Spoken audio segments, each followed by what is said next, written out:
Concurso Nacional do Plano Piloto de Brasília. Brasília é mundialmente conhecida por abrigar monumentos desenhados por Oscar Niemeyer e ter sido planejada como a cidade em forma de avião. O projeto assinado pelo arquiteto e urbanista Lúcio Costa é patrimônio cultural da humanidade e tem como marca a valorização da alvorada no Planalto.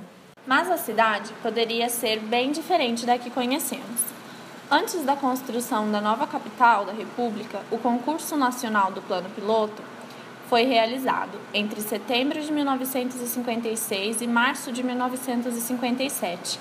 Reuniu 26 projetos que se propunham a pensar em uma nova cidade. O partido. Os irmãos Roberto foram grandes nomes do urbanismo brasileiro. MMM Roberto foi um dos escritórios mais importantes do urbanismo e da arquitetura moderna brasileira, formada pelos irmãos cariocas Marcelo, Milton e Maurício. Milton faleceu antes da conclusão do projeto.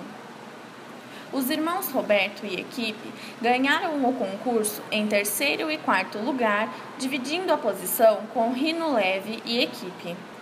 O projeto inscrito no concurso foi criado por Marcelo Roberto, Maurício Roberto, Antônio A. Dias e Elida Engert, arquitetos. O projeto trazia a ideia de uma cidade para cidadãos e não para escravos ou máquinas. Prepararam a cidade para ser feita em um conjunto de 7 unidades circulares, que se distribuiriam em torno do Lago Paranoá.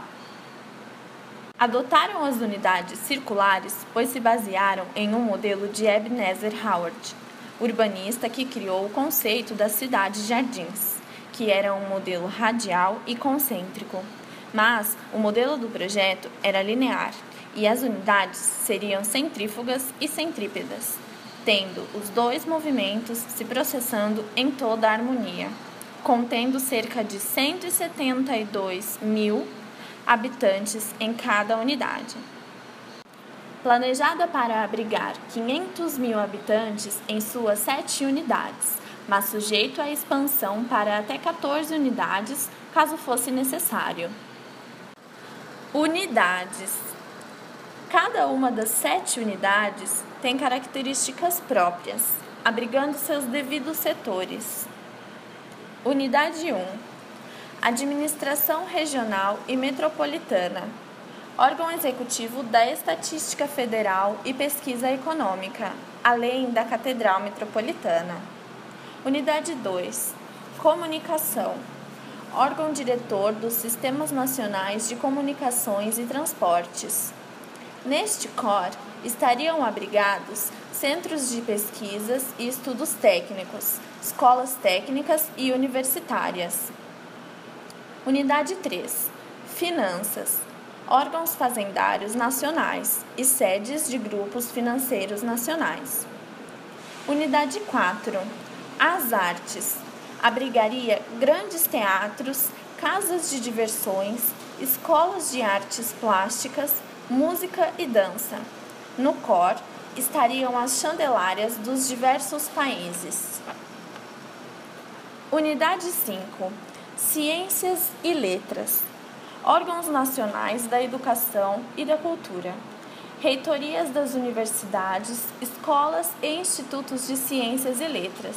Neste COR seriam constituídas as universidades. Unidade 6. Bem-estar social. Centro de pesquisa e estudos médicos. Neste COR, o hospital pertenceria à universidade e nas proximidades seria localizado o Hospital Federal. Unidade 7. Produção.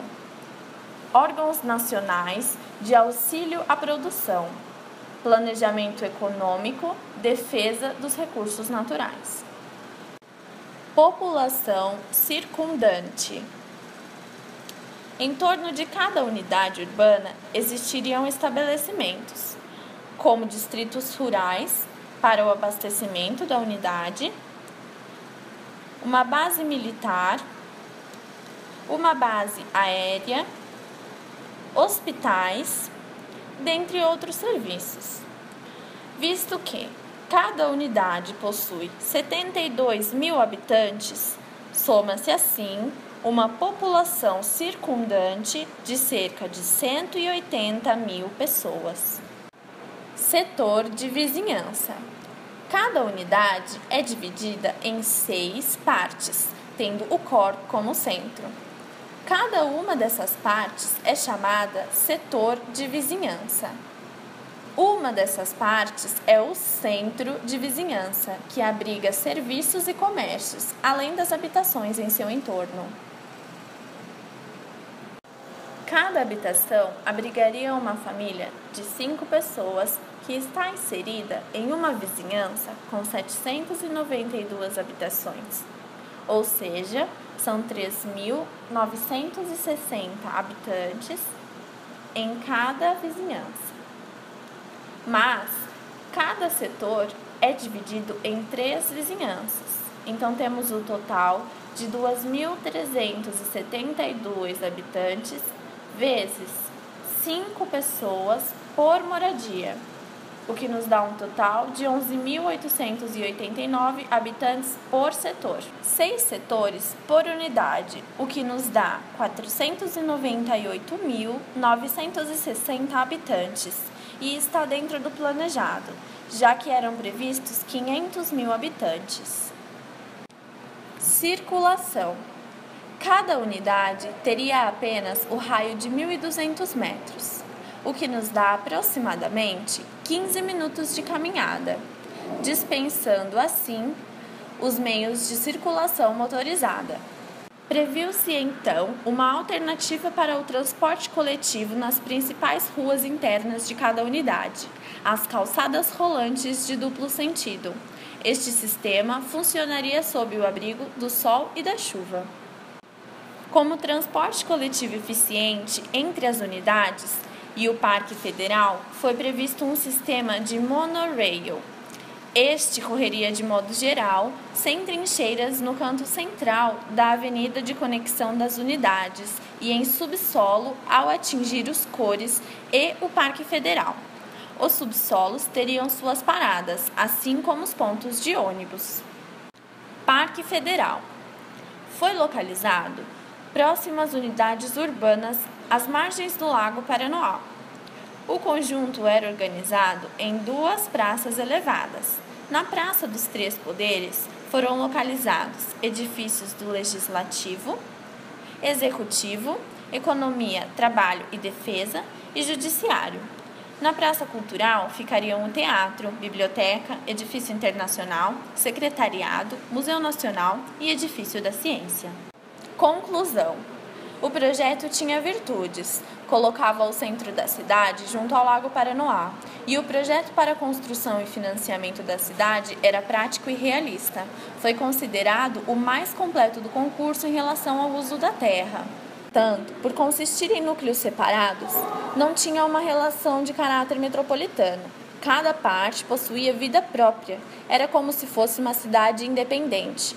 Fugia a proposta de uma cidade integrada e se perdia a visão do conjunto.